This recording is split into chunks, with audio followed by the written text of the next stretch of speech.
fellow Americans.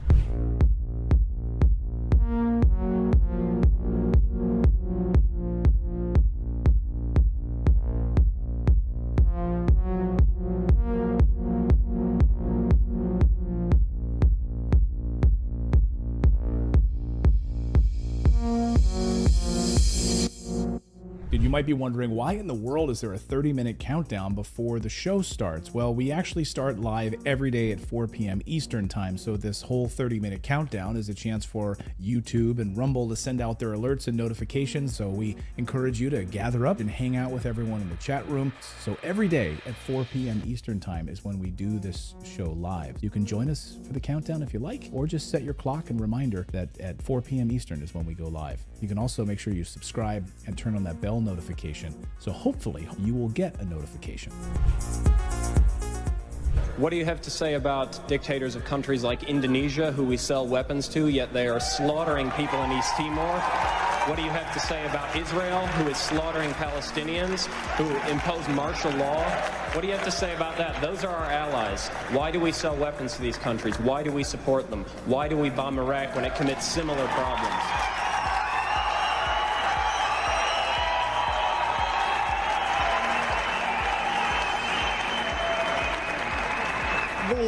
There are various examples of things that are not right in this world, and the United States is trying.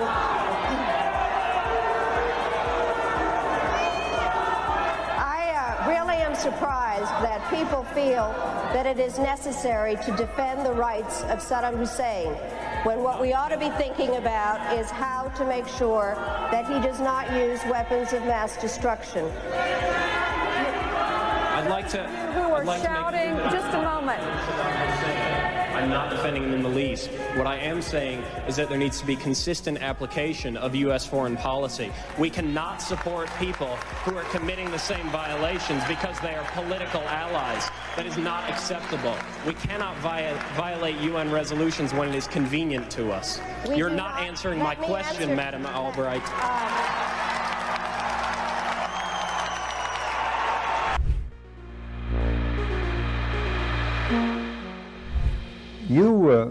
You briefed the press, did you not, when you were there? Well, I had several jobs. One of my jobs was that of analyst. I also was an interrogator and indeed briefed the press when we, the CIA, wanted to circulate disinformation on a particular issue. Disinformation is not necessarily a lie. It may be a half-truth. And we would pick out a journalist. I would go do the briefing and hope that he would put the information in print. What was your percentage of success? We were pretty successful in planning information of a rather rarefied nature. For instance, if we wanted to get across to the American public that the North Vietnamese were building up their force structure in South Vietnam, I would go to a journalist and advise him that in the past 6 months, X number of North Vietnamese forces had come down the Ho Chi Minh Trail system through southern Laos. Now, there is no way a journalist can check that information. That's data derived from radio intercepts, spy in the sky photography. So either he goes with the information or he doesn't, and ordinarily or usually, the journalist would go with it because it looked like some kind of exclusive. Go after these gentlemen. I would be directed to cultivate them, to spend time with them at the Caravel Hotel or the Continental Hotel, to socialize with them, and slowly but surely to try to gain their confidence by dolloping out valid information which was true. And then I would drop into a conversation the data that we wanted to get across, which might not be true. One piece of data, for instance, that we managed to plant in the New Yorker magazine had to do with a supposed North Vietnamese effort in 1973 to develop airfields along the border of South Vietnam. The reason we wanted to plant this information was that we were trying to persuade the U.S. Congress that Saigon should continue to get a great deal of aid and that the North Vietnamese were the chief violators of the ceasefire accord. That was printed in the New Yorker magazine under the byline of Robert Chaplin, as indeed was a great deal of such information which we tried to circulate. Frank, a two-part question. What were the objectives of what was the objective of the CIA? What about the moral implications of what you were doing in feeding disinformation? Did the objective override the moral implications, moral problems? Well, the objective of the agency in general is to generate intelligence and get it back to Washington, to get at the truth and make sure the policymakers understand it.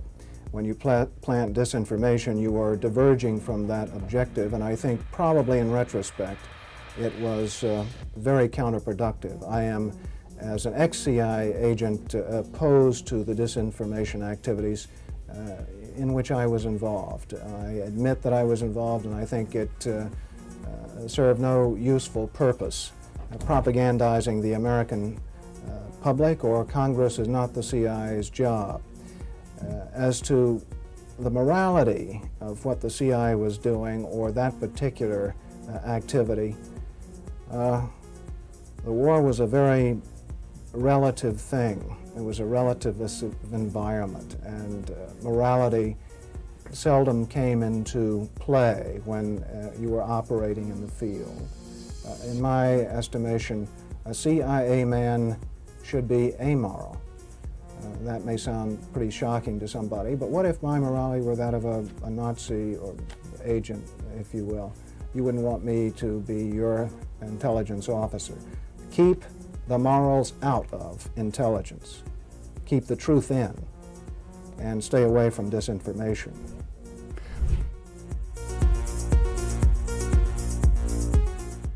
It would have been more appropriate for Mr. Trudeau, Prime Minister of Canada, to address this House according to Article 144, an article which was specifically designed to debate violations of human rights, democracy, and the rule of law, which is clearly the case with Mr.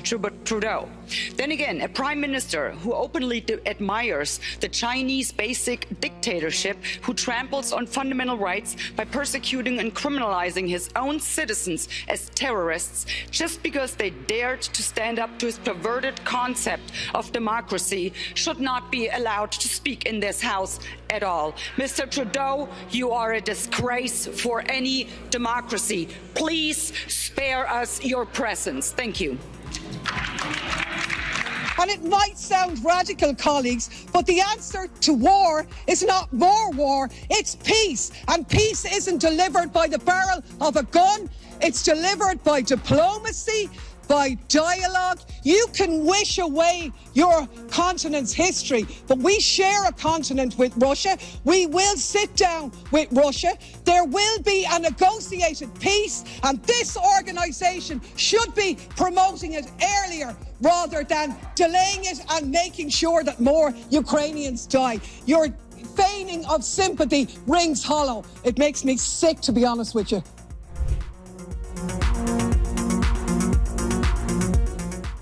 We become involved when disinformation poses a threat to the security of our country. It is when there's a connectivity to a threat to our country. It could be a threat, a connectivity to violence. And what this working group does, is precisely what I would think you would want it to do, which is to take a look at the work, the disinformation work that our department has done, and ask the following questions. Do we have policies? Do we have guardrails? Do we have standards? But here's the problem. We can't even agree. We can't even agree what disinformation is. You can't even agree that it was disinformation, that the Russians fed information to the Steele dossier. If you can't agree to that, how are we ever going to come to an agreement on what is disinformation so you can police it on social media? Senator, I have 2 points, if I may finish. Number one, that what this office, what this working group does, because it's not an office, what this working group does is ensure that there are guardrails definitions, standards to make sure that the free speech rights, the civil rights, civil liberties, and privacy rights of individuals. So do you think COVID disinformation threatens our national security? And number two, if I may, Senator, and number two, is it your proposition that when the cartels spread disinformation with respect to our immigration policies to try to lure vulnerable migrants to our border illegally? I think you've got no idea what disinformation is, and I don't think the government's capable of it. Do you know who the greatest propagator of disinformation in the history of the world is? The U.S. government. Are you familiar with McNamara, the Pentagon Papers? Are you familiar with George W. Bush and the weapons of mass destruction? Are you familiar with Iran-Contra? I mean, think of all the debates and disputes we've had over the last 50 years in our country. We work them out by debating them. We don't work them out by the government being the arbiter. I don't want you guardrails. I want you to have nothing to do with speech. You think we can't determine, speech by traffickers is disinformation? You think the American people are so stupid they need you to tell them what the truth is? You can't even admit what the truth is with the Steele dossier. I don't trust government to figure out what the truth is. Government is largely disseminating disinformation.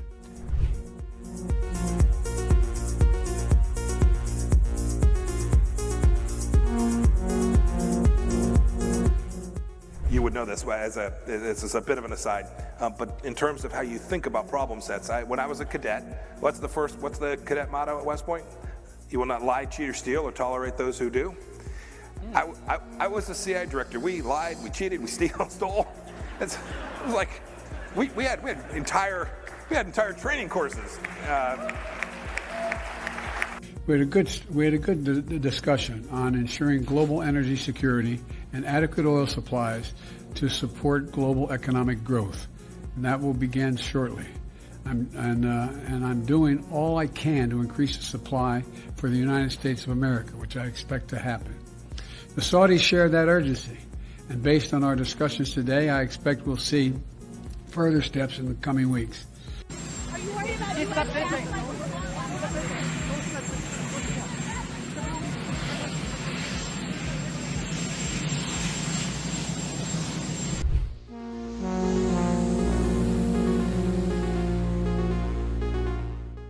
Hey everyone, just as a reminder, our show starts at 4 p.m. Eastern Time, just a few minutes from now, but I should remind you that we have a daily newsletter. It's totally free. Natalie and I work very hard on it every morning over a cup of coffee, putting the stories together that we think are important that the mainstream media is going to ignore. All you need to do is go to our website. It's just redacted.inc. Put in your email address. We won't ever sell your email to anybody. And then you'll receive a welcome email, and all you need to do is verify that email, and 7 a.m. Eastern Time is when we send out our daily newsletter. And it's about 5 or 10 minutes in length that you can read it over your cup of coffee. And like I said, we cover 4 or 5 of the big stories of the day, plus a couple of things you might have missed while you were sleeping.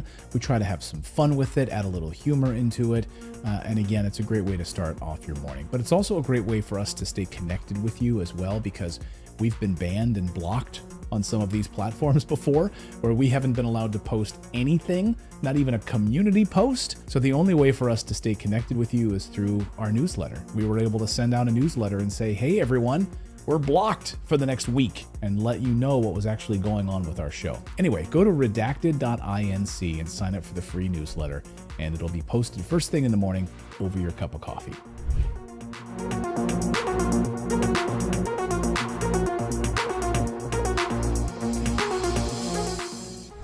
One of the hopeful things that I've discovered is that nearly every war that has started in the past 50 years has been a result of media lies. The media could have stopped it if they had searched deep enough. If they hadn't reprinted government propaganda, they could have stopped it. But what does that mean? Well, that means basically populations don't like wars. And populations have to be fooled into wars. Populations don't willingly and with open eyes go into a war. So if we have a good media environment, then we'll also have a peaceful environment. You killed a million people in Iraq. That is a separate... You killed 1 million people in Iraq. It's incredible that you have the brass neck to be sitting here now urging another Iraq war George, after if what I you've was already still in done. Parliament,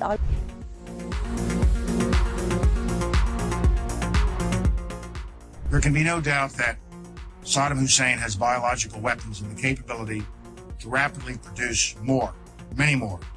And he has the ability to dispense these lethal poisons and diseases in ways that can cause massive death and destruction. If biological weapons seem too terrible to contemplate, chemical weapons are equally chilling. UNMOVIC already laid out much of this, and it is documented for all of us to read in UNSCOM's 1999 report on the subject. If we consider just one category of missing weaponry, 6,500 bombs from the Iran-Iraq war, UNMOVIC says the amount of chemical agent in them would be in the order of 1,000 tons. These quantities of chemical weapons are now unaccounted for.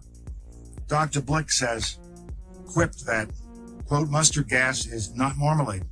You are supposed to know what you did with it. We believe Saddam Hussein knows what he did with it, and he has not come clean to the international community. We have evidence these weapons existed. What we don't have is evidence from Iraq that they have been destroyed or where they are. That is what we are still waiting for.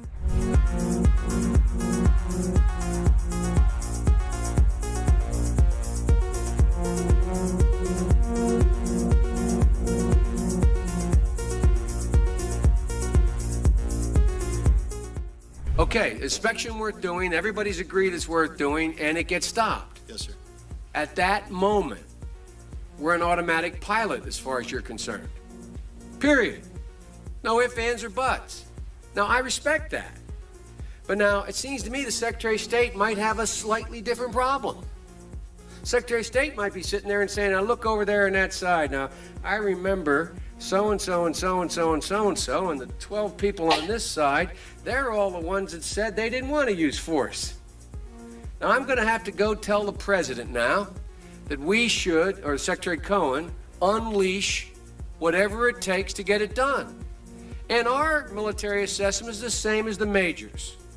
The majors' assessment is, privately held but publicly acknowledged later, that airstrikes alone aren't going to do this. Saddam's not going to cave on this. So, now here's the deal. I recommended the president have at it and let the chips fall where they may. A reasonable position for the Secretary of Defense, the Secretary of State to take. But I respectfully suggest, Major, I respectfully suggest they have a responsibility slightly above your pay grade. Slightly above your pay grade. To decide whether or not to take the nation to war alone, or to take the nation to war partway, or to take the nation to war halfway. That's a real tough decision. That's why they get paid the big bucks. That's why they get the limos and you don't. I mean this sincerely. I'm not trying to be flip, because I think, and that's why I said at the outset, the reason why I'm glad you did what you did, we should come to our milk. We should make a decision.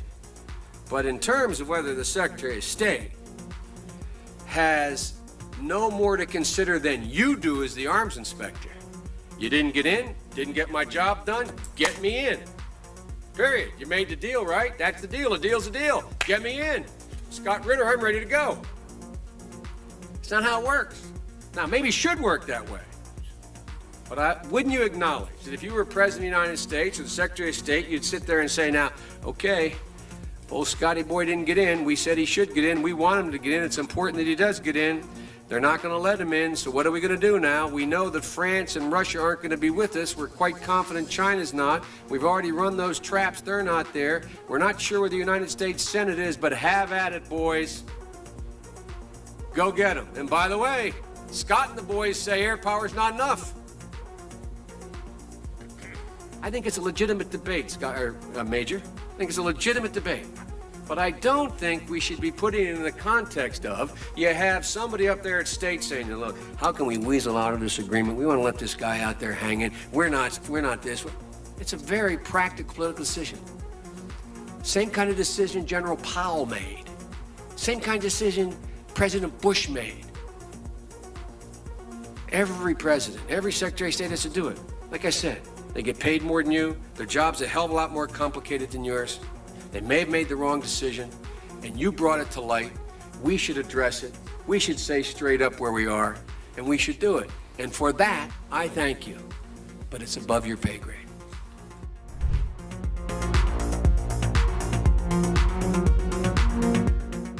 About 10 days after 9/11, I went through the Pentagon, and one of the generals called me and he said, "Sir, you got to come in and talk to me a sec." He says, "We've made the decision. We're going to war with Iraq." I said, "We're going to war with Iraq? Why?" He said, "I don't know." He said, "I guess they don't know what else to do." He said, "I guess it's like we don't know what to do about terrorists, but we got a good military and we can take down governments." And he said, "I guess if the only tool you have is a hammer, every problem has to look like a nail." So I came back to see him a few weeks later, and by that time we were bombing in Afghanistan. I said, "Are we still going to war with Iraq?" And he said, "Oh, it's worse than that." He reached over on his desk, he picked up a piece of paper. He said, "I just got this down from upstairs," meaning the Secretary of Defense's office today, and he said, "This is a memo that describes how we're going to take out 7 countries in 5 years, starting with Iraq and then Syria, Lebanon, Libya, Somalia, Sudan, and finishing off Iran."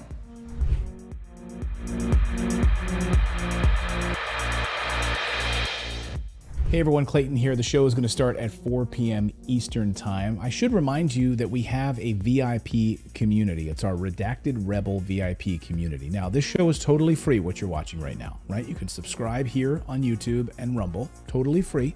But if you'd like to support independent journalism, we are run by you. Without you guys, we wouldn't be able to do this show. We wouldn't be able to hire the team that we have. We wouldn't be able to afford the servers that we have. We wouldn't be able to afford the reporters that we have, the team that we have.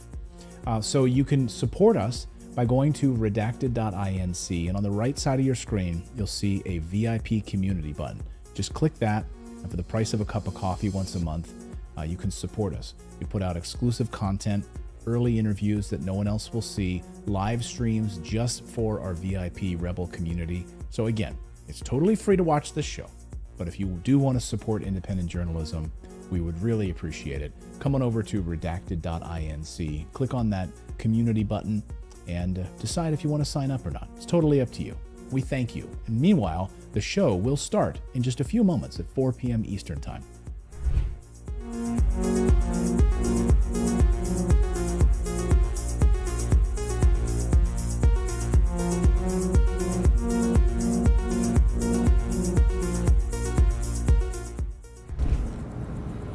Well, one of the 4 principal functions of the CIA is to gather intelligence and ideally forward it to the president, the users of information, the policymakers, as they say. There are other functions, however, some of them more legitimate than others. One is to run secret wars, the covert action that's written and talked about so much, like what's happening in Nicaragua today from Honduras. Another thing is to disseminate propaganda to influence people's minds, and this is a major function of the CIA. And unfortunately, of course, it overlaps into the gathering of information. You have contact with a journalist, you will give him true stories, you'll get information from him, you'll also give him false stories. For example, in my war, the Angola war that I helped to manage, 1/3 of my staff was propaganda. Ironically, it's called covert action inside the CIA. Outside, that means the violent part. I had propagandists all over the world, principally in London, Kinshasa, and Zambia. We would take stories which we would write and put them in the Zambia Time, and then pull them out and send them to a journalist on our payroll in Europe. But his cover story, you see, would be that he'd gotten them from his stringer in Lusaka, who had gotten them from the Zambia Time. We had the complicity of the government of Zambia, Kenneth Kaunda, if you will, to put these false stories into his newspapers. But after that point, the journalists, Reuters and AFP, the management was not witting of it. Now, our contact man in Europe was, and we pumped just dozens of stories about Cuban atrocities, Cuban rapists. In one case, we had the Cuban rapists caught and tried by the Ovimbundu maidens who had been their victims, and then we ran photographs that made almost every newspaper in the country of the Cubans being executed by the Ovimbunda women who supposedly had been their victims. These were fake photos? Oh, absolutely. We didn't know of one single atrocity committed by the Cubans. It was pure, raw, false propaganda to create an illusion of communists, eating babies for breakfast and that sort of totally false propaganda.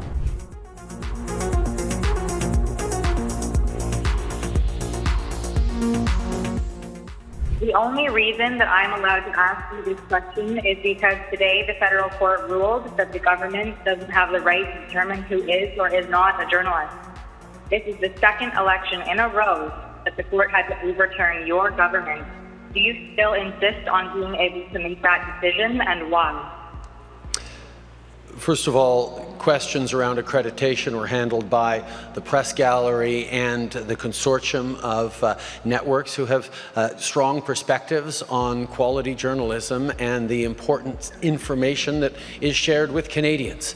The reality is organizations like yours that continue to spread misinformation and disinformation on the science around vaccines, around how we're going to actually get through this pandemic and be there for each other and keep our kids safe, is part of why we're seeing such unfortunate anger and lack of understanding of basic science. And quite frankly, I won't call it a media organization, your group of individuals need to take accountability for some of the polarization that we're seeing in this country. And I think Canadians are cluing into the fact that there is a really important decision we take about the kind of country we want to see. And I salute all extraordinary hardworking journalists that put science and facts at the heart of what they do and ask me tough questions every day, but make sure that they are educating and informing Canadians from a broad range of perspectives, which is the last thing that you guys do.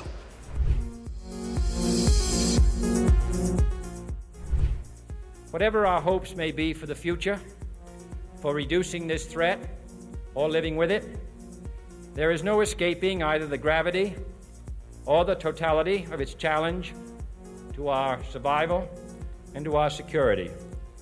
A challenge that confronts us in unaccustomed ways in every sphere of human activity. This deadly challenge imposes upon our society two requirements of direct concern, both to the press and to the President. Two requirements that may seem almost contradictory in tone, but which must be reconciled and fulfilled if we are to meet this national peril. I refer first to the need for far greater public information, and second, to the need for far greater official secrecy. The very word secrecy is repugnant in a free and open society, and we are, as a people, inherently and historically opposed to secret societies, to secret oaths, and to secret proceedings. We decided long ago that the dangers of excessive and unwarranted concealment of pertinent facts far outweighed the dangers which are cited to justify it. Even today, there is little value in opposing the threat of a closed society by imitating its arbitrary restrictions. Even today, there is little value in ensuring the survival of our nation if our traditions do not survive with it.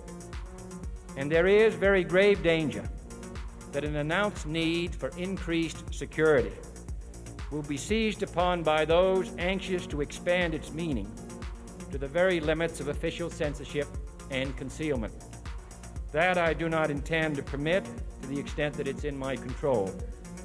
And no official of my administration, whether his rank is high or low, civilian or military, should interpret my words here tonight as an excuse to censor the news, to stifle dissent, to cover up our mistakes, or to withhold from the press and the public the facts they deserve to know.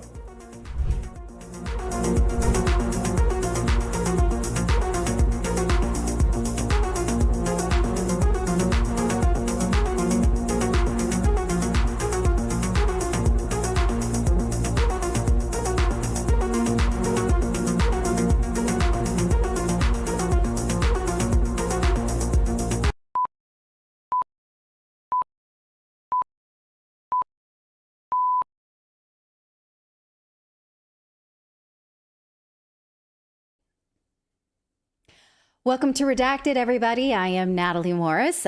Clayton is still out for just the rest of the week, so you have me running solo today and tomorrow. I see the comments in the chat speculating that he may be back. I'm sorry to disappoint, but you just have me again. But I got a team with me. I've got David and Philip in the control room, and we have a lot of news to get to today. We have an update on Ukraine's membership light to NATO, and whether or not that means that the war will drag on, what this means for lives, human lives, mostly young men, and what the cost has been for this counteroffensive that really wasn't. So we're going to bring you an update on that. We're also going to talk about Israel. There's been a day of disruption in protest of judicial reform. We have a guest today to explain that. We're also going to talk about a new study that shows that men who self-identify as women into women's prisoners, many of them don't do that until after they've already been convicted of a crime based on male pattern of violence. I know that's shocking, but we're going to provide you that detail. Plus, we're going to go to another platform. Maybe you're already on that platform, but you know where that is. It doesn't rhyme with SchmooTube. We cannot do the last story there because we're going to cover the Peter McCullough story that was taken off of The Lancet. They didn't want to peer review it because that would be inconvenient. Instead, they just pulled it off about the effects of the COVID vaccine, and we're going to tell you what that means. So all that and more as Redacted starts right now.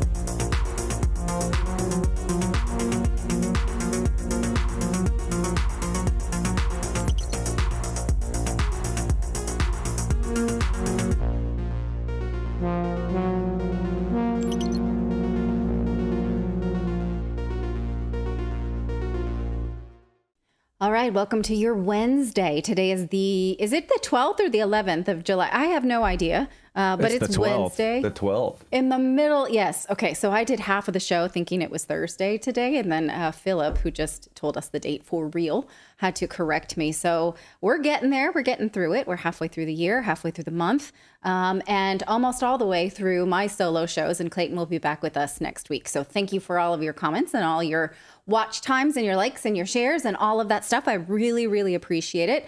Thank you to the boys who are supporting me. We have Grim, who never talks except on our text message of the show. We have Philip, who runs the control room, and David, who will show us his face. David, show us your face. There he is. Hello. All right. So we're rocking the Redacted hat, which I'm going to tell you where you can get that hat if you'd like. You can go to redactedstore.com. But also, if you'd like to get something first that you don't even have to pay for. Oh, that's the store. Yes, you can find things like that to support the show and look as cool as David. I mean, close. Also, Close, yes, the newsletter is something that we write every single day that this show goes out Monday through Thursday. It's supposed to come out in the morning if you are in the US or in the afternoon in Europe. And it is a compendium of your day's geopolitical news. A lot of the things that we talk about here so that you can find those links and read those things for yourself. I don't want you to rely on my analysis by any means. We are free thinkers. You think for yourself. And, we present you with what we think is an interpretation, but we very much appreciate yours too. So subscribe to the newsletter so that you can get those links, read the original sources, and we always appreciate your comments and shares. So, shall we get to the news? Anything you boys want to say before we get going? You want to crack your knuckles? Do a little stretch? Anybody? I'm good. I'm stretched. Okay. I saw that movie last night, Sound of Freedom. Oh, yes, I do want to. Okay, let's hear about that before we go. So let me just remind our audience that Sound of Freedom is the movie about child trafficking that for some reason the mainstream media has said is not worth watching because it supports QAnon theories or validates them in some small way. We went over this on Monday's show. You can rewind the tape if you'd like, but David was able to see it. So go ahead, tell us. Yeah, no, I thought it was really good, but it is something that you like. It does mess with you because I don't know. It gave me a completely different outlook on Tim Ballard. That's for sure. Like I have another level of respect for him. We did an interview with him on the show a couple weeks ago, And seeing what he went through and what he did for these kids was absolutely amazing. I'm not going to spoil anything, but I just highly recommend you go watch it, but be prepared for gut-wrenching. It's very hard to watch if you like kids, because like what they do to these kids is unimaginable. And yeah, and what's funny is we've been hearing about all this stuff happening all over the country, and the movie was set to start at 7 o'clock, and I got there at like 6:45, and then we sat there, and we were sitting there, and it was about 7:15, and somebody got up and walked out and went to the ticket counter, and they're like, hey, the movie or nothing has started yet. Like there's nothing on the screen. And they said, oh yeah, we forgot. And then it was like 7:30, 7:35 before anything even started. So that is which so meant weird. that it was gonna, yeah, and which meant it was going to be late for the 9:45 people coming in, because we were walking out at 9:45, and that's when it started for the next people. So they got to get it like reset up and everything. So it just seems too coincidental for that not to be intentional. That's some malfeasance, I tell you. There's been a lot of reports of malfeasance around that movie. So, okay. Well, I'm glad that you got to see it. Thank you for doing that. Let's just call that on assignment, because I certainly can't go watch that by myself. Maybe I'll catch up in another. If it comes in book form, I'll read it.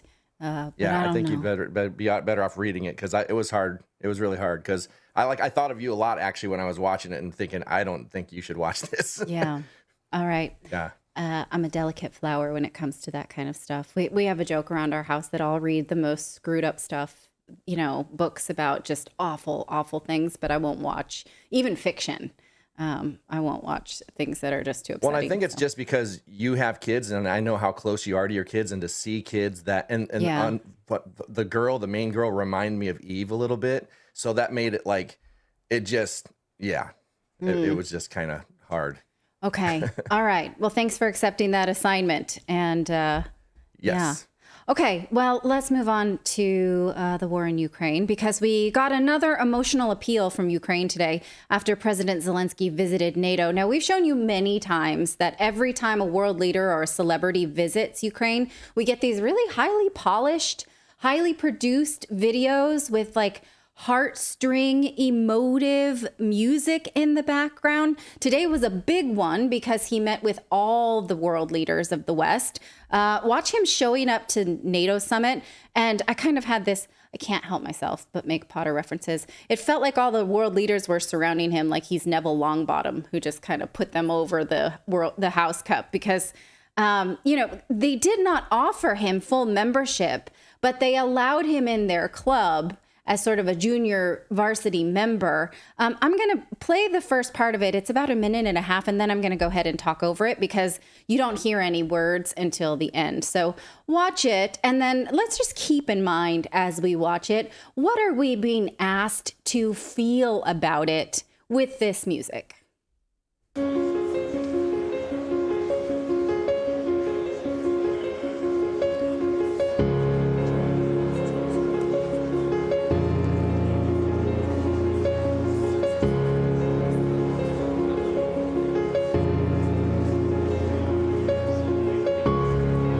So we see Rishi Sunak, we see Biden, we see President Erdogan, we see Jens Stoltenberg, the head of NATO.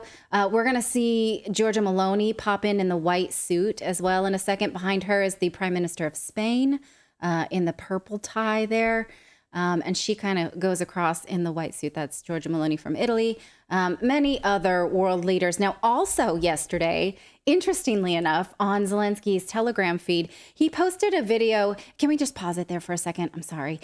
He posted a video on his Telegram of him with Mark Rutte, the recently departed Prime Minister of the Netherlands, who on the show on Monday, when he had his surprise resignation, we had Ralph Scholheimer say he's going to show up somewhere else, probably in the lead role in NATO. He was on Zelensky's Telegram. I forgot to bring that video, but I will bring it another day. What's he doing there if he was retiring from Dutch politics? Why is he in NATO taking a senior role with Zelensky? Let's go back to the video now, because what we have here is Jens Stoltenberg giving this speech about Ukraine and NATO.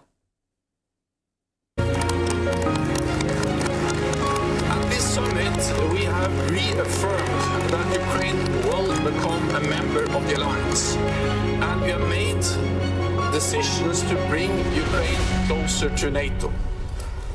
Today we meet as equals, and I look forward to the day we meet as allies.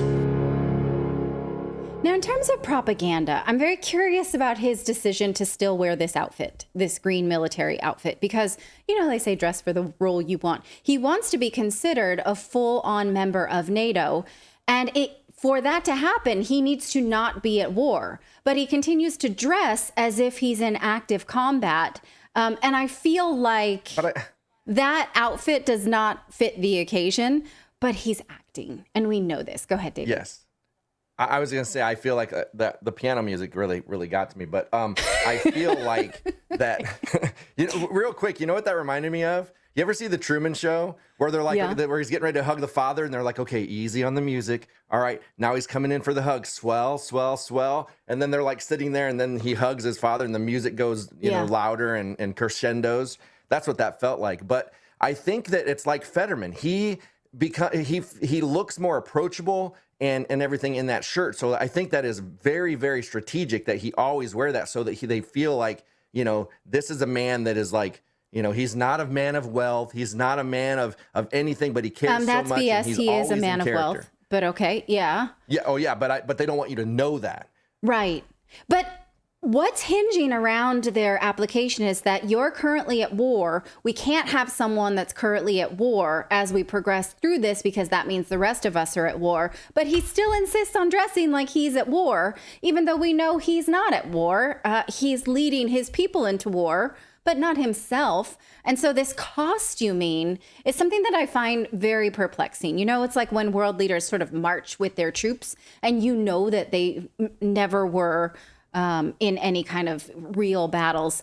No, again, you know, what he's doing here is some pretty good acting because we know that Zelensky was pissed about the arms distance offer that NATO had offered, and we're going to circle back around to that in a minute. But first, we want to check in on the counteroffensive in Ukraine and just how many lives it has cost and for what purpose. Now, when we started really tracking the counteroffensive with maps, we really, in earnest on this show, started to show you the maps regularly. The first map I have in my notes is June 1st, and it looked like this. Now, again, here's what we're looking at. The red parts here are controlled by Russian military. That's the Donbass. That is the area that the Ukrainian military has been attacking since 2014 after the Maidan coup. Those people asked Russia to come in and annex them just like they had Crimea, and Russia did not until last March of 2022. Since that has happened, those people have held an official referendum and voted on average of 90% to become a part of Russia. Now Russia is holding that line, so Ukraine can no longer get in there and bomb those people like they have been for the last 10 years.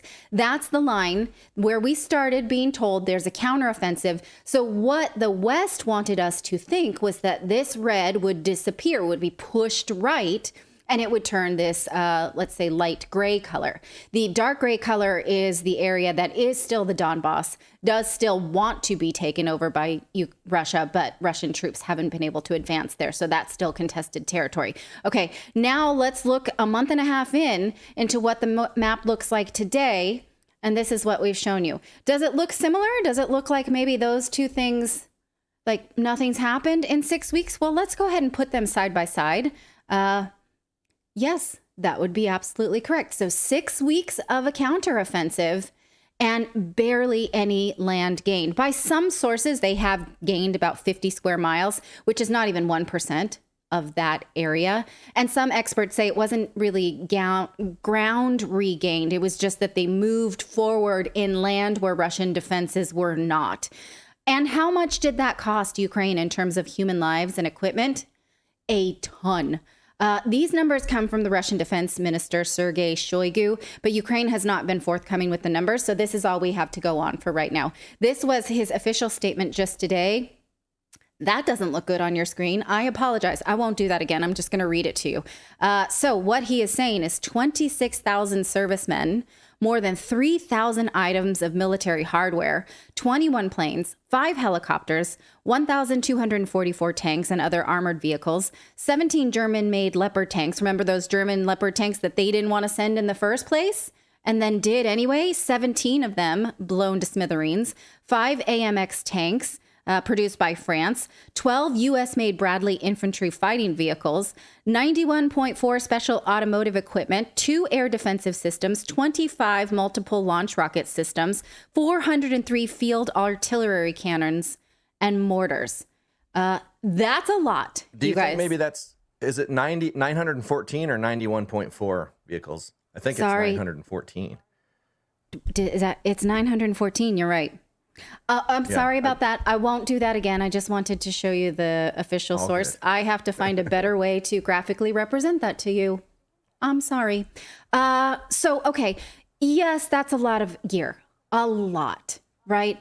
But what I'm mostly interested in, yes, it sucks if you're a taxpayer in a Western country that's spending your tax money to send those things just to be blown up to make s'mores. The worst part of this here is the 26,000 servicemen. So if we consider that this has been a 6-week counteroffensive thus far, that's an average of about 4,300 deaths per week, with virtually no territory recovered. What are those lives worth, I ask you? Is it the ego of Westerners that will not allow this war to go to peace talks? Because that's absolutely shameful. Lives for egos. It's no wonder why Western countries don't want to join this war, but it is a wonder why they seem to continue to support it. Again, I think it's worth noting that this is Russia holding the line so that the civilians who live there will no longer be attacked. Those people asked Russia to defend them from attacks starting in 2014, and Russia did not until just last year. So if you are supporting Ukraine in this war, you are for if you say, well, if Russia just goes home, leaves that territory, then you're for these people to continue to be attacked by Ukraine. And it also just shows you that this is a money laundering scheme at the end of the day, because those things have been paid for by all these countries, and we know that it doesn't cost as much as they charge the government for those tanks, those weapons, and all that stuff. It's sent over knowing that it's going to be destroyed, and they're going to have to make more, which means more money for the contractor. So it's just a circle of money, and they don't care about those people's lives. They're going to lose. We send over, $10 billion worth of equipment. We lose some lives, but we replenish it, and act like we're on board with it. I mean, it's just like at the end of the day, it's like the perfect money laundering system for the war contractors. Yeah, you're absolutely right. The equipment tree, it's a racket. We know that. But the idea of other people's relatives being thrown at this line, when the argument is, no, there's no peace unless Russia gives that up. Well, then if Russia gives that up, those civilians there in the Donbass will go back to being terrorized by the Ukrainian military, which we know they have been doing since 2014. If we say, oh, no, they need to keep continuing to attack Russia holding this line, then you're throwing innocent lives at this line in order to hopefully break it so that innocent lives on the inside can get hurt. That's ludicrous and it's stupid. And you only buy that if you're buying war propaganda. Some will say oh, but we can't let Russia have this territory. That's not up to you unless you're a voter in that region. If you get to decide who holds those borders, then the people in those regions should vote in your territory. How about that? And let's recall that again, the Western media knew that look at the date on this article is 2014, I believe, or 2016, 2014. Yeah, 2014. Yes, thank you. Saying that, I'm really killing it with my graphics today, that when Russia annexed Crimea, the people in the Donbass hoped they would be next. They waited in a long line. Now, tomorrow we're going to have a segment with journalist Mike Jones, who visits the Donbass regularly and also Crimea, and he's going to tell us just how dispiriting this is for Ukrainian soldiers. We've seen many instances of them just surrendering to Russia in absolute terror and fear. Here is just one example that was shared this week. This is Russian soldiers. What they're doing right now is dropping flyers, instructing these soldiers that if you peacefully surrender, we will take care of you. And that is happening. Now, this is subtitled. I'm not going to read it to you, but if you're not watching, you'll just have to go back around to it later. But watch this, these Ukrainian troops radioing in according to the instructions on the flyers. Да, снимаю. Не разобрал, повтори, кто вы, где вы находитесь. Я командир отделения. Мы со 128-й бригады. На нас скидывали листовки с этой частотой. Нас 8 человек. Находимся в лесополосе, в серой зоне. Отправили закрепиться и ждать подхода других. Другую группу накрыли на подходе. Они не прошли. Вы тоже накрыли. У нас 5 трехсотых, 2 тяжелых. Вы нас откроете артой. Мы тут зажаты. Мы не хотим воевать. Мы сдаемся. Прием. Где, в какой посадке вы находитесь? Прием. Я не знаю, как объяснить. Мы вышли через позиции другой роты. Я не знаю. Там 2 машины сгоревшие. Перед ними как бы лесополоса начинается в вашем направлении. Прошли чуть за середину, наверное. По нам миномети работали. Вот, 20 хвилин назад. Прием. Okay, so we can end it there. It keeps going on. And what they're doing is giving away their position so that they can come and rescue them. So this is Ukrainian soldiers speaking on their radio into Russian soldiers, according to the instructions that they saw in the flyers, asking them to be saved. These are not hard to find if you look for them, but the Western media will not show them to you time after time after time because they're scared. And they know that they are not trained for battle up against the behemoth that is the Russian military. And they also know that Russia is going to hold this line for as long as they can. Again, you know, I see comments in the chat like, you know, Russia should end this war. They continue to offer peace talks, which the West continues to rebuff. And now Zelensky has put forth this total crap line about we'll go to peace talks when we can have Crimea back. Crimea absolutely didn't want you. They were preparing for independence, to fight for their independence after the Maidan coup with shovels. That's how much they didn't want to be a part of Ukraine. So that's a non-negotiable. Russia is not going to hand that back. If anything, Russia would agree to Crimea's independence before they would agree to allow those people to go into the horrible fate that the Donbass has suffered for the last 10 years. So that's just a line. That's just a crap line to prevent peace talks. And now, because the West has decided to use cluster ammunition, Russia is saying, we will too then, if that's what you really want. Here is today, Russian Minister Sergei Shoigu warning that if the U.S. uses cluster munitions, Russia will have to do that too. This means that the West is bringing more destruction upon these soldiers by raising the stakes that are already too high in human lives. You know, I just want to point out that if it wasn't for independent journalists like this channel, like many independent journalists pointing out the fact that the U.S. is sending cluster bombs, the West would not even know. The majority of people would not know that was happening. And then when Russia used them in counter to us using them that they wouldn't know here, then we would be like, oh, Russia's using cluster bombs. That's a war crime. We got to go in. You know what I mean? It's like fortunately that there are independent journalists out here that can catch that narrative before it gets used as propaganda to want people to go in. They'll still use it. They'll still say Russia used cluster bombs first or something like that, I'm sure. But and I don't think they should secretly send that stuff. No, they shouldn't. No, and they don't want to. Yeah, I don't think this. If you do this, we're going to have to do it too. I don't think that's an argument that I accept. You know, 2 wrongs don't make a right, and 2 war crimes definitely don't make a right. I do not want to see this escalated into cluster bombs on either side for the reasons that we showed the other day about the video that 40% of those bombs don't detonate and they just sit there waiting for somebody to walk by them, some innocent civilian. So this is absolutely an unacceptable escalation that we hope, even though the West is raising the stakes, that Russia doesn't see those stakes and raise them. So what will happen next, given that now NATO has given a junior varsity agreement to Ukraine to keep them in the fight?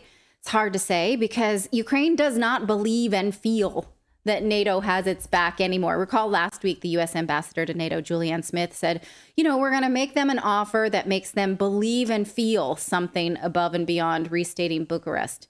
Bucharest was a 2008 summit when they gave them a sort of someday commitment. So they're supposed to be believing and feeling something better. They don't, though, according to President Zelensky's Telegram channel. I was not able to give you a graphical representation of this in English, so I'm just going to give you the screenshot and tell you what it said, according to my translator. He, on his way to this NATO summit, saying, Ukraine deserves respect, and NATO is not putting any respect on his name. He put on a good show today, but he still was pretty pissed off about it, saying that this is unprecedented and absurd are the words that he used.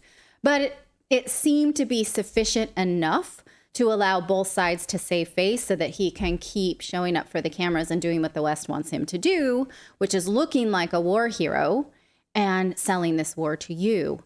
But how much longer can the media sell this war for Western governments? I thought I'd end with this segment, which is sort of making the rounds on social media. This is Roseanne Barr, who is a Jew with Ukrainian heritage, and she's speaking out about the war on Piers Morgan this week. And watch how he really does not want to get into it, and is kind of shocked that he invited someone. He invited her on to talk about free speech and comedy and freedom of expression. And you can tell, he was not prepared to be challenged on the media's narrative about Ukraine. Now, I'm going to warn you, because I do get notes sometimes about language. I am watching my language. I am trying to. Roseanne Barr does not. So if you don't want to hear some strong language, you can mute for about, how long is this video? About 3 minutes and 3 seconds. Here you go. You've been warned. I look at the sort of apoplexy that people bring to jokes, to humor, to sarcasm, to irony, all these things. And I really despair. The very essence of comedy, for example, is being expunged from human life. Yes, it is. Yeah, well, you should despair, Piers, and so should anybody who has a brain or, any humanity whatsoever, or any connection to any other human beings on earth. They should despair too. I say that they are weaponizing stupidity, and people have sunk to such a level that they can't handle satire, because satire is when you take two disparate subjects and bring them together to defamiliarize reality, such as a poet does with words. Defamiliarize reality. And they cannot hold two disparate ideas in their head at the same time, because they're fed bullshit 24/7 over the media. And I'm about to go crazy sitting here on the earphone hearing the stuff you all are saying about the Ukraine. I'm about to have a heart attack, but I'm not even going to go into it. I'm from the Ukraine. The Ukrainian, there is a large faction of Nazis. I don't know if you know this, but there's a large amount of Nazis in the Ukraine, and they actually killed my whole family. I'm from the Ukraine, and they marched my entire family, grandmothers, great-grandparents, 10 siblings out into the forest and buried them alive in the Ukraine. So I don't understand why everybody's Ukraine. Well, I do understand, and that's also what terrifies me. People better wake up and do some research on their own instead of buying what comes across on the screen. And I try to shake them up, Pierce. You're goddamn right I do. I try to shake them up and crack their mind control programming. I do it for God. Well, here's, Roseanne, what I would say to that. I don't agree with you about a lot of the stuff you said about Ukraine. I know what you said, and you're perfectly entitled to your views. I would say in relation to the suggestion that they're all a bunch of Nazis... You haven't seen the swastikas on those Roseanne, soldiers' arms? It's in the news. President Zelensky himself is Jewish, so obviously he is de facto not a Nazi. I know, but he's not a good one. Are all Jews the same? For God's sake, talk about anti-Semitic. Just because the guy's a Jew doesn't mean he likes Jews or that he's doing anything good for the Jews. I mean, so what? Who cares what anybody is? That was the whole point of my tweet. Just because they're skin folk don't mean they're kin folk. You know what I mean? Just because they're the same color as you don't mean they ain't trying to lock your ass up. Wake up, people! Snap out of it! All right. Now, I myself was not prepared to have my opinions disrupted by Roseanne Barr. I bought into the Russiagate scandal in the early 2000s and stopped watching Roseanne because she presented Trump Russiagate as a joke, but as this, I didn't think it was funny. And I was like, oh, I can't. And now I'm like, well, upside down is right and left. And I love how here he's telling her that her family being killed is her opinion. Like, oh, I respect that opinion.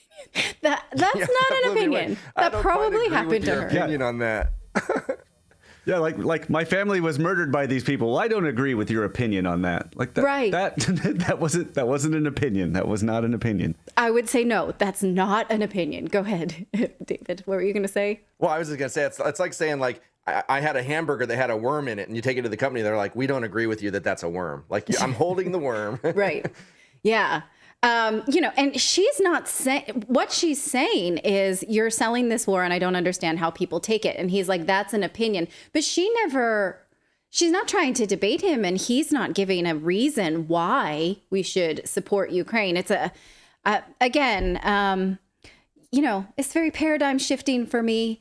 And I applaud the fact that she said those things. And I'm going to have to give her a second chance because I was fooled by the Russiagate stuff, and that turned me off her comedy. And now I'm going to have to re-examine everything, guys. Everything. Also, I saw a funny meme online that I thought I'd share with you that, like, if someone had told you 15 years ago that Roseanne Barr would look better than Madonna, you'd be like, right, how did that happen? Also, that's apropos of nothing, but it made me laugh. Go ahead, David. Well, I was just going to say, it's like these people have this strong opinion of Ukraine, talking to someone from Ukraine, and they've never been anywhere near there. Like a lot of these people don't know anything about Ukraine. They've never been there. They've never seen anything. They probably don't even watch any independent journalists to see what exactly is going on over there. They don't care. They're just talking heads that just push a narrative, and, and they never have an argument. It's or always read a book, rewind the tape on read back media reports for the last 10, 15 years. Any of that. You're absolutely right. Thankfully, there are people who have been sharing about this for much longer than just March of 2022, when all of a sudden we all became aware that Ukraine existed. So anyway, let us know what you think of that in the chat. The counteroffensive, Roseanne Barr, Madonna, any of those things. If you'd like to tell me about any of those things, I'm all ears. Giving comedians a second chance because you were once an idiot, a woke idiot, and now you're not? Or is that just me? So let me know what you think of those things. We have a lot more news to get to. We're going to talk about the day of disruption in Israel and how Israelis are protesting judicial reform. These were massive protests and have been for weeks. What does this mean for Israel? We have a guest today to explain it, and I'm excited to bring you our new guest named Emily Schrader. We also are going to talk about a new report that shows that some male prisoners pretend to be transgendered in order to be transferred into women's prisons. You don't say. I know you're shocked. We also are going to go over this new COVID study by Peter McCullough that talks about some adverse events that you don't wake up from about a certain type of vaccine. That is not something we can present on YouTube. So if you're already on Rumble, we will stay put. If you are not on Rumble, we will not stay put if you pick up what I'm putting down. So all of that is coming up. But first, if your business earns millions or tens of millions in revenue, stop what you're doing and take a listen, because NetSuite by Oracle has just rolled out some of the best offers we've ever seen. NetSuite gives you the visibility and control you need to make your decisions faster. And for the first time in NetSuite's 25 years as the #1 cloud financial system, you can defer payments of a full NetSuite implementation for 6 months. That's no payments and no interest for 6 months, and you can take advantage of this special financing offer. NetSuite is the #1 platform because they give your business everything you need in real time and all in one place to reduce manual process, boost efficiency, build forecasts, and increase productivity across every partner. Now, we can't do what we do on this show without support of companies like this, and it is increasingly brave of companies to, reach out to independent media, and we really appreciate it. So they're supporting us, and we'd appreciate it if you'd support them by heading on over to netsuite.com/redacted. If you've been sizing up NetSuite, and it's time to make the switch, and you know this deal is unprecedented, no interest, no payments, take advantage of this special financing offer at netsuite.com/redacted. That's netsuite.com/redacted to get the visibility and control you need to weather any storm. Once again, that's netsuite.com/redacted. Well, on Tuesday in Israel, it was declared a day of disruption with protesters blocking roads and airport routes. The movement was in protest to a new reasonableness standards bill that passed in its first reading on Monday night.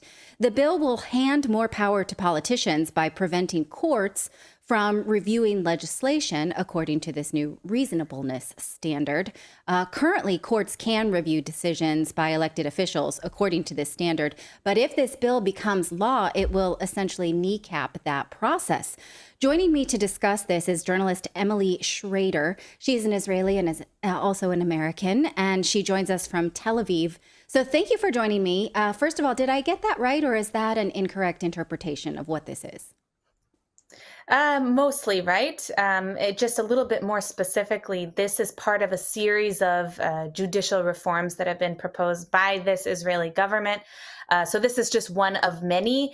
And this particular one has been one of the major sticking points in the proposed reforms because it does limit the court's ability to review decisions made by the government. Now, interestingly, this actual clause, the reasonableness clause, is what they're canceling in the court. And that gives the court the power to determine whether or not the decision of a government official, such as a minister, or their appointees or their policies they're proposing would be considered reasonable by an average person. So under this new legislation, that clause giving the Supreme Court the right to review those kinds of decisions would be canceled. Now, the controversy over this is that it can be misused by giving the legislative branch so much more control.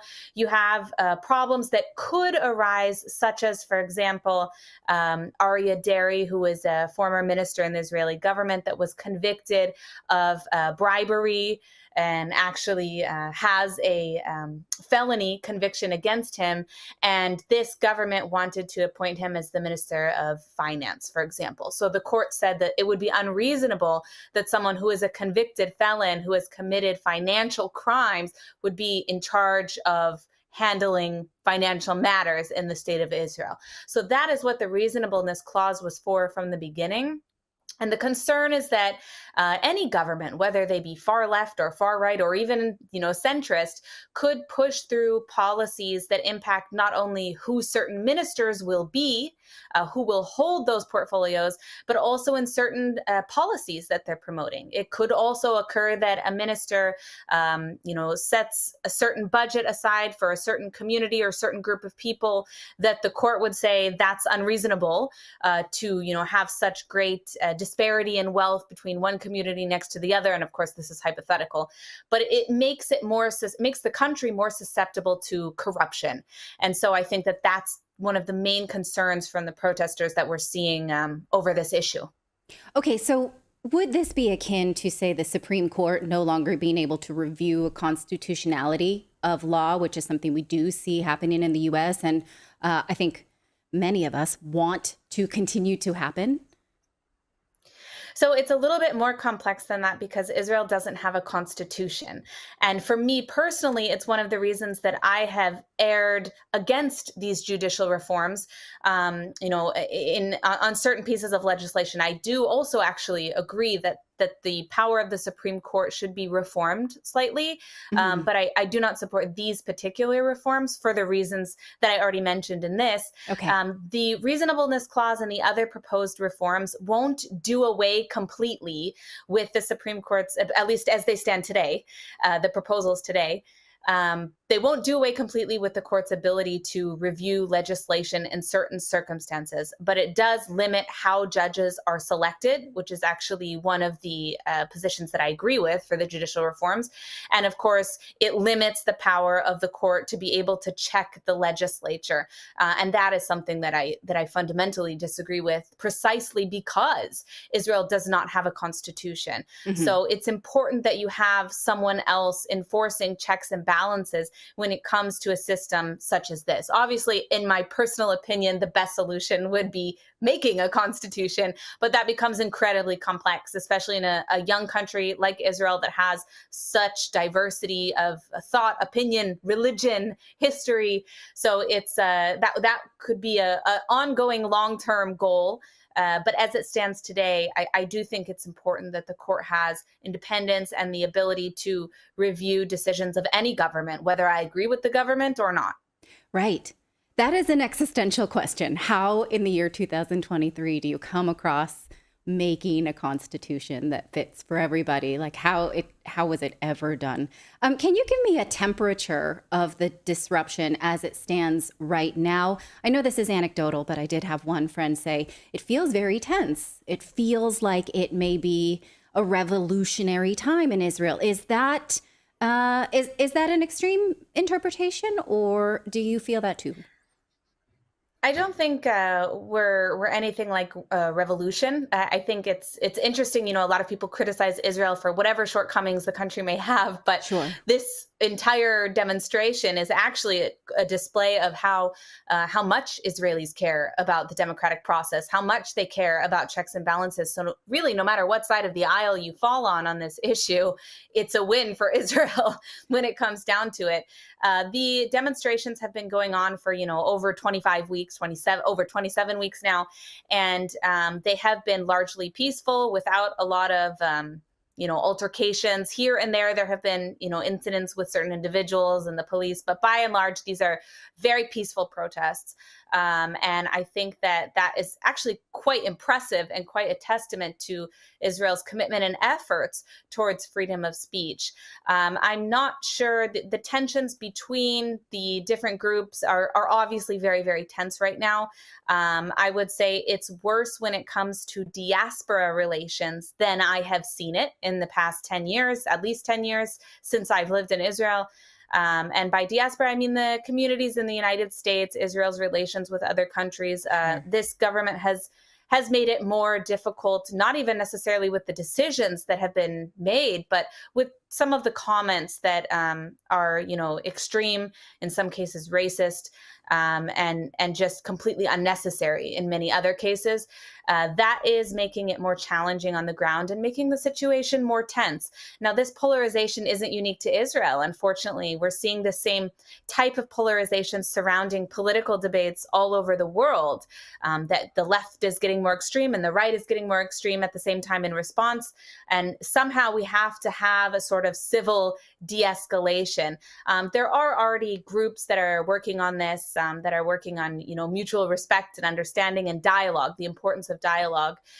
So I don't think that there will be any kind of, at least in the immediate future, any kind of, civil war or violence over these issues. I do think it will be peacefully resolved. That being said, tensions are extremely high right now. And I think that anytime you have a major change or an attempt to make a major change in the very structure of something like the judicial branch, it's not unusual to have a lot of very passionate opinions about what's happening and a lot of people fighting very hard, frankly, on both sides. I also want to add, it's important, I think, that people understand outside of Israel that the majority of the country statistically does support some kind of judicial reform.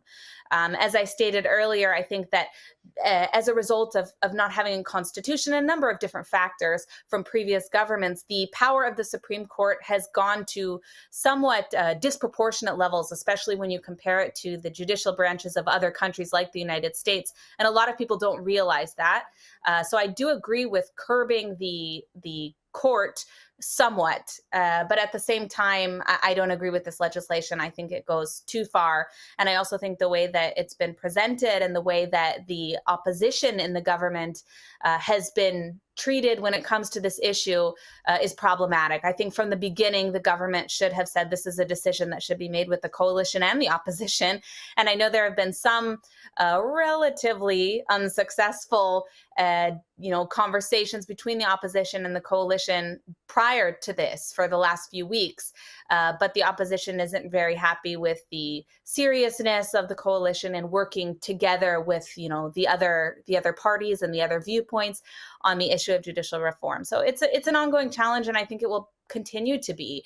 The tensions on the ground with the protests, I mean, we had protests in 10, 11 different cities, at least, hundreds of thousands of people. A lot of disruptions. Many of the freeways were closed for, a few hours at a time and then reopened after the police, moved the protesters off of the roads. Ben Gurion Airport also was a major center for the protests. Unfortunately, we did see some altercations between police and protesters there at the airport. Personally, I don't agree with shutting down roads or airports in protest, even though, of course, I respect and, as I stated, agree with many of the positions of the protesters. So there has been some issues with that. But I will say that having announced that they were going to have a day of disruption actually limited the amount of disruption that they had, because the roads were relatively empty because nobody wanted to drive on them, thinking that they would be closed. Right. So it wasn't, practically speaking, it wasn't quite as bad as maybe a lot of people anticipated. But the impact of these protests has been immense. I mean, everyone is talking about it. Everyone is paying attention. And in that regard, I think it's successful, because this is a very serious legislative decision that's being made that impacts the entire system. So I do think that people should educate themselves and be aware of what's happening, whether they agree with it or not. Yes. And your point is well taken, that diplomacy is not always in the best interest of the people. We saw just this week, the Biden administration said that Prime Minister Netanyahu has an extreme cabinet, especially as it relates to Palestinians. So, we see here that the U.S. response to these protests and judicial reform may not actually be what's in the best interest of the people. So what do you think then of the U.S. response, and what do you think ultimately will happen with this judicial reform? I do think that some form of judicial reform will be passed. It remains to be seen what the end result will be. I am very hopeful, not optimistic, but hopeful that they're able to compromise a little bit on some of the reforms that they are wanting to push through. When it comes to the U.S. response and the U.S. approach to this issue, I think it's been relatively unhelpful. And that is because, Israel is a sovereign country. They make their own decisions. They make their own legislative decisions. They make their own democratic decisions in what government they elect and they build. And I don't think it's appropriate for Biden to be pressuring Israel about how to run their own legislature and their own judicial branch. That being said, that doesn't mean I agree with the government here either. I think Biden's comments were in the context of comments that also expressed, support for a two-state solution and a desire for a peaceful resolution. I'm not sure they were specific to the issue of judicial reform. However, I agree with him that some of the more extreme ministers have been extremely problematic. They've historically promoted racism against Arabs, which, by the way, are 20% of our population, of our Israeli population. Yeah, we're not usually reminded of those things. You're right. Yeah, it's a great reminder. It's important to remember that, these people are supposed to be representing Israel, but a good portion of our society isn't even Jewish. And we want them to be a part of this democracy. So it's problematic when you have ministers who, even if it's in the past, have built a career saying things that are arguably incitement. And I think that is probably what President Biden was referring to. And while it's one thing for me as a private citizen to say something like that, it's also something else for the President of the United States to say something like that. And at the same time, we're dealing with so many issues, and we being both the United States and Israel, when it comes to Russia, to China, to Iran, it's unhelpful. That's the way I would characterize it. It's unhelpful at best to have the president making comments like that at a time like this. Really, if he has a problem with different Israeli ministers, then he should invite Prime Minister Netanyahu to discuss these issues face to face and talk about it then. To do that in the press, in the international media, is a bit problematic and kind of, to me, screams as a political move. And that, I don't think the U.S.-Israel relationship should be used as a tool for partisan politics or for promoting specific positions. I mean, this is a this is an allyship that has lasted for decades, that mutually benefits both countries. And so I don't think that those comments were helpful at all, no matter how true they may actually be on, on the face of the words he actually used. Okay.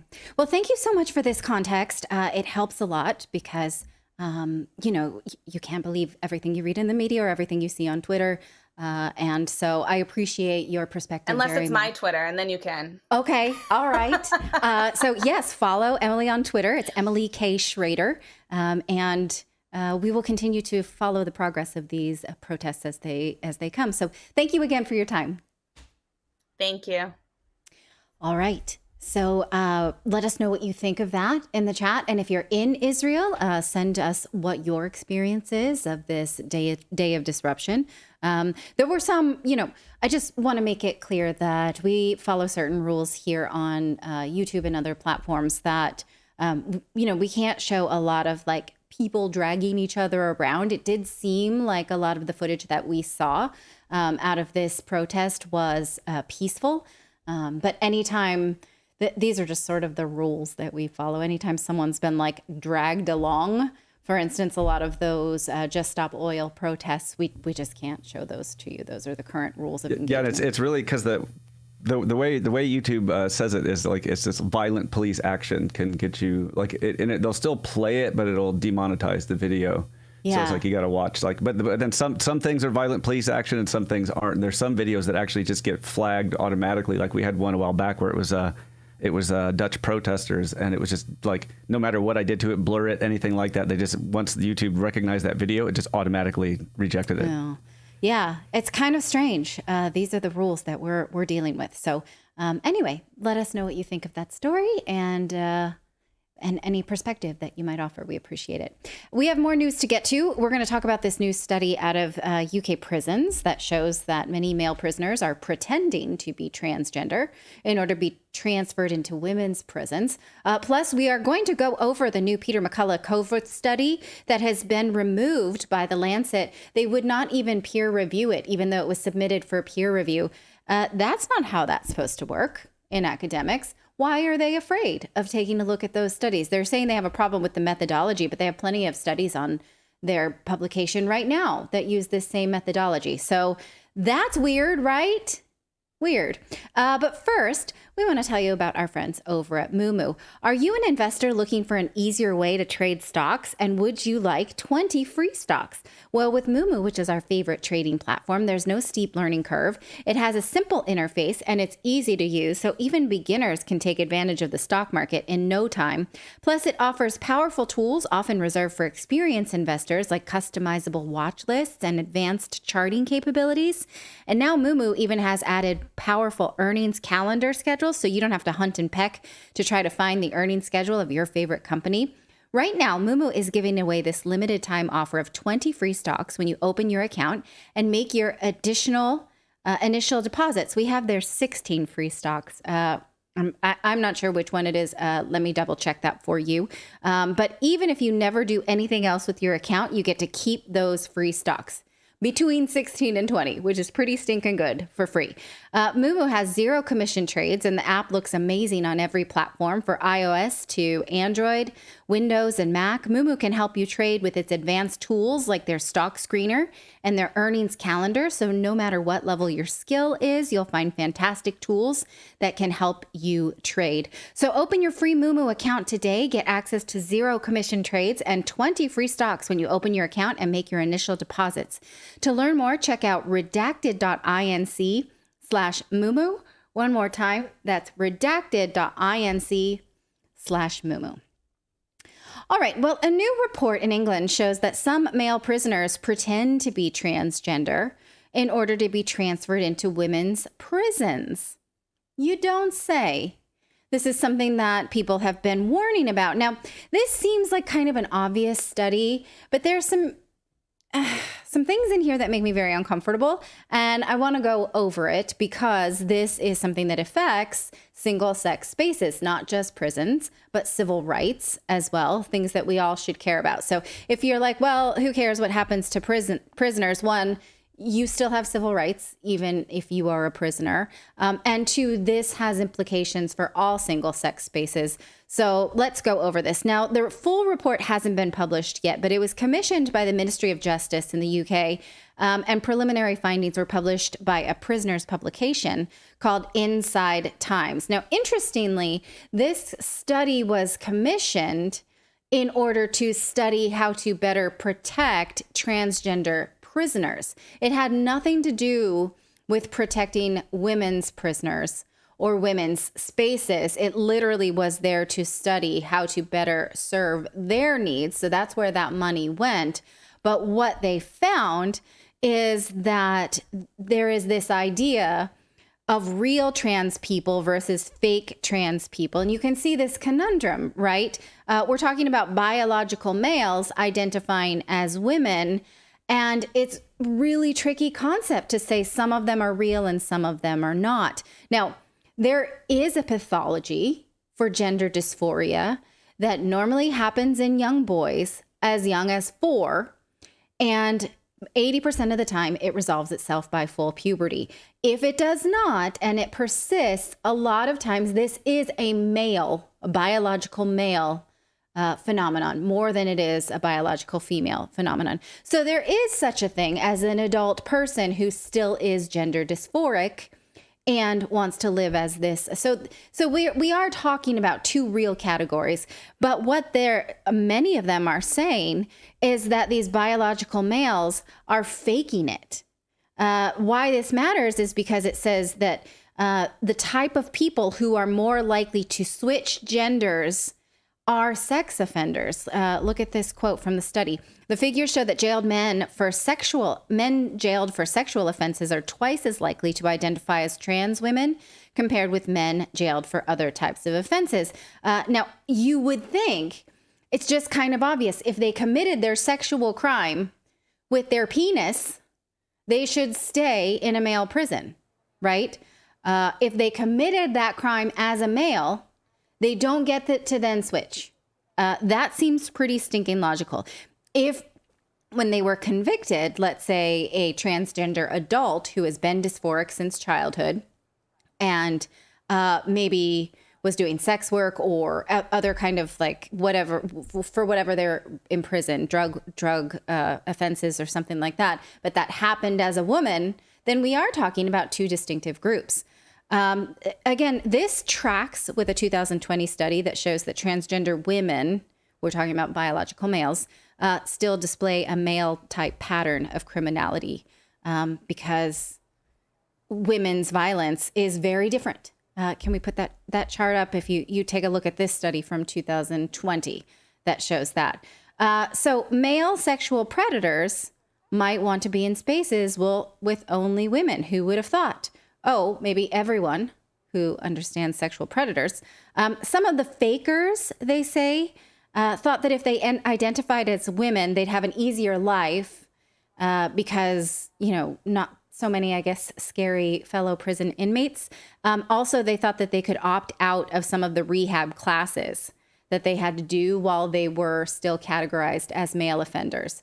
So I'm just assuming that what that means is, if you've sexually assaulted people, you have to take, classes as a male sexual assault person. And maybe you don't have to if you say you're a woman. Does that make sense? But there is also, again, this group of trans people saying that fakers harm their reputation and safety. And you can see how that probably would be the case if you're someone who's been just dysphoric your whole life and has lived your whole life as this person with dysphoria. And then someone just says, oh, yeah, me too, and then follows you into the women's spaces, right?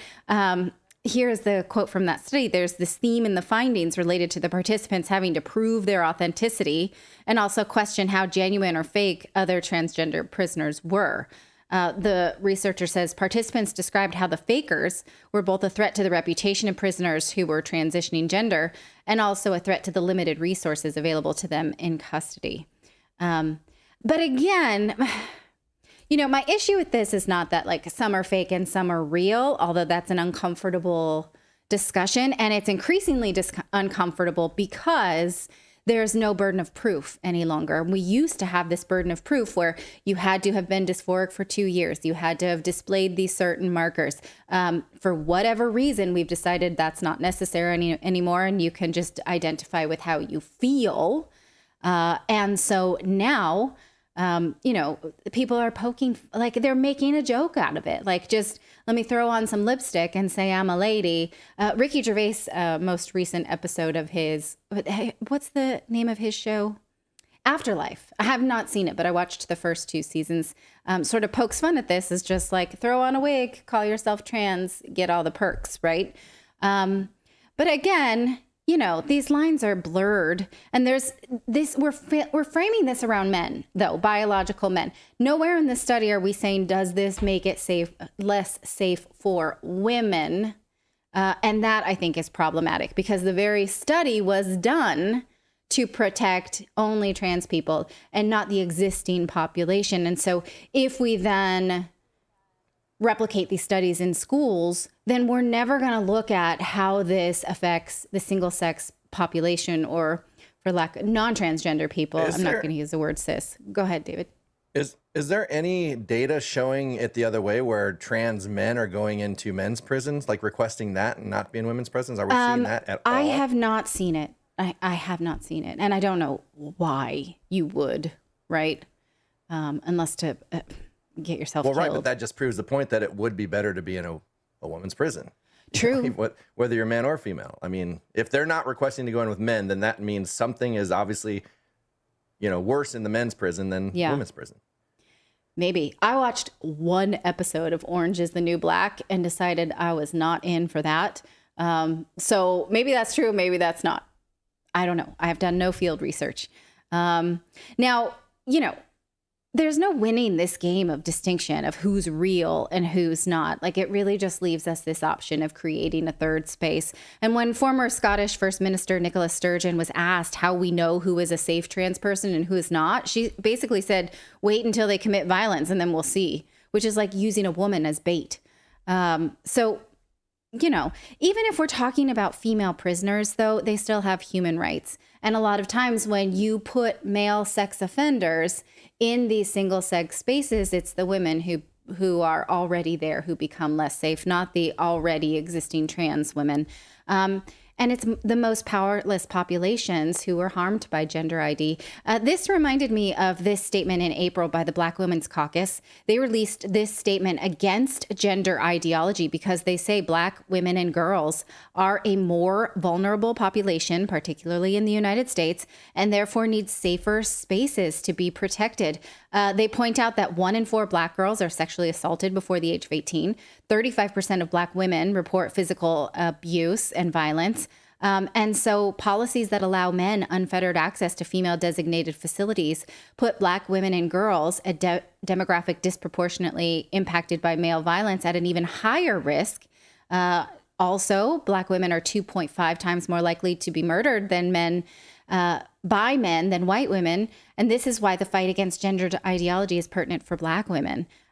This statement says we are the demographic most in need of protection from male violence. So when you think of how these studies are framed, of how we can protect the trans people, we don't even look at it from which vulnerable populations will be at risk. We also know that Black people are more likely to be incarcerated in the U.S., so putting men in these prisons is another risk factor for Black women and girls. But new rules in the UK no longer allow biological men to self-identify into women's prisons. That doesn't mean this is the last of this debate that we've heard, but I'm interested to see this full study when it comes out because, again, it's interesting in the fact that we're even, that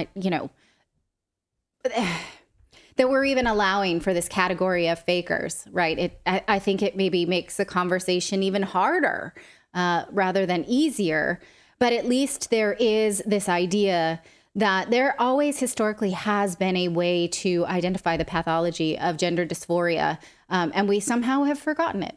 It's clinical. It's been in the books for years and years. Trans activists just don't like it, and so they've thrown it out. So let us know what you think of that study in the chat below, and share it with your friends and like it if you have enjoyed this conversation or got something out of it.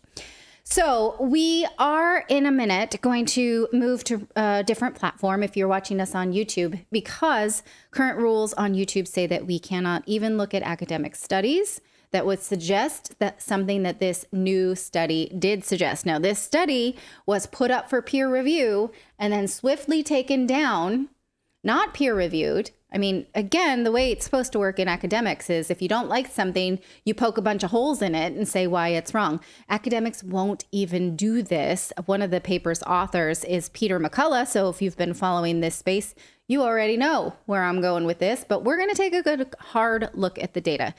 Before we do that, though, I want to tell you about our friends over at Lear, because it's no secret that if you're tuned in, you know experts are predicting a recession heading our way. Layoffs are already happening and the government is ready to print more money, further devaluing the US dollar. While last year was terrible for most investors, 2023 could be even worse.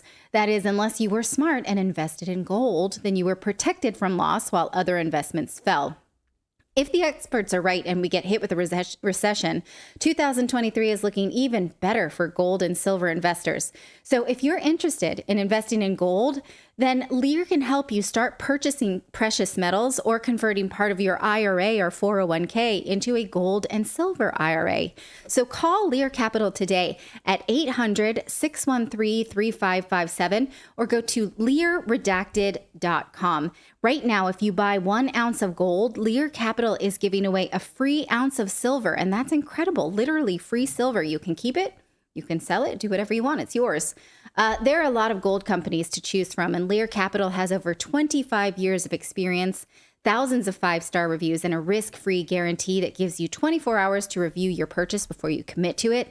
Lear Capital is a top choice when buying gold and silver. So call them at 800-613-3557 or go to LearRedacted.com and get your free gold and silver investor guides and receive up to $15,000 in free bonus metals with a qualified purchase. Once again, you can learn more by calling 800-613-3557 or go to LearRedacted.com. Okay, so we're saying so long to our crowd over at YouTube. Thank you very much for joining me. I will see you here tomorrow. Remember, Clayton's not back till next Monday, so one more show with me. Thank you for sticking out with me. I really, really appreciate it, and I appreciate all your comments and all of the speculation on why Clayton's not here. One person said, "Did you have a fight?" Not that led to him not being on the show. I mean, we bicker all the time. We've been married for almost 13 years. But no, that's not why he's not here. He's not here because he's taken a break. He's taken a mini break. It's not a mini break. It's been a long break. And he will be back here on Monday. So thank you for watching us on YouTube. I'm saying goodbye.